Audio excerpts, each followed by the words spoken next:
Vsako leto je začetek februarja posvečen varni rabi interneta. Zato na RTV Slovenija zdaj namenjamo tej izredno pomembni temi posebno kampanjo, poimenovano Digitalno varni. Tudi v naši oddaji se ji pridružujemo. Več o tem pa Metka Spletka. Živjo! Živjo, Klara! Živjo, infodromovci! Predlagam, da si najprej pogledava, kaj je v zadnjem mesecu na naših družbenih omrežjih najbolj odmevalo. In sicer to je bil prispevek Glorije, ki se spopada z jecljanjem, ter v katerih primerih vam lahko v šoli ravnatelj pogleda torbo.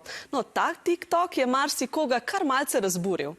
In da ob takšnih trenutkih svoje jeze ni najbolje zapisati v komentar pod objavo, pri Infodromu opozarjamo ves čas. Sovražni govor, ki je le ena izmed oblik spletnega nasilja, je tema letošnjega dneva varne rabe interneta. Na naših družbenih omrežjih pa smo vas vprašali, ali menite, da ste na spletu varni. Večina vas meni, da ste. O tem sem se pogovarjala tudi z učenci z osnovne šole Pirniče, ki so mi povedali tudi, kje najdejo odgovore in zanesljive informacije o digitalni varnosti. Mene bi najbolj zanimalo, zakaj pride sploh do spletnega nasilja. Kako lahko hekerji vdrejo? Pa kako, recimo, če ti plačaš iz nekaj na spletu, da ti vdrejo pol v račun, me to zelo zanima, da vem, kako to preprečiti. Zanimivo. In kam pa odgovore? Lahko vprašaš starše, mogoče pokličeš policijo in, mislim, policije jih ne, ampak brata, ki se ful spozna na elektroniko, pa tako. Tudi v šoli se učimo v temu. Na internetu lahko najdemo razne stvari. Mislim, da je safe.si ali nekaj tasga, ali pa če bi bila mogoče še kakšna podobna stran.